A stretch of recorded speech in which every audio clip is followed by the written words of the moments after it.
Okay, now we're going to jump into the production budget. And so we need to start with our budgeted unit sales. And we already have this provided in B6. So I'm just going to say equals and select B6. And then I'm going to copy to the right.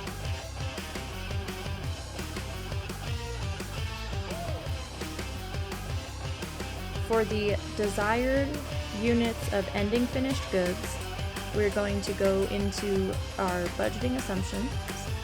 And what we're going to read here is that we want to have 20% of next quarter's sales in our ending finished goods inventory at the end of every quarter.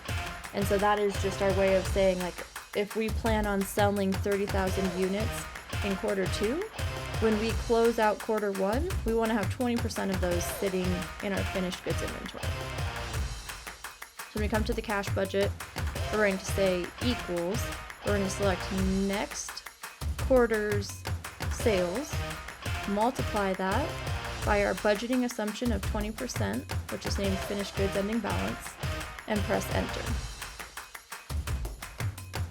And once we have this, we can drag it across. We're going to stop at Q3, so you can drag your formula over, but stop at Q3.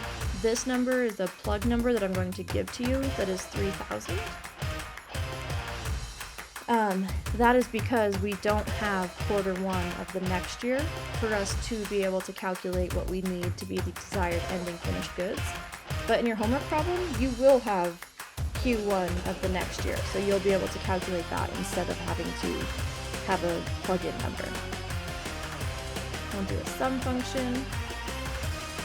And so now we have how many units we plan on selling, how many units we need from next quarter's sales to have on hand, and if we add those two things together, that is going to give us the total needs.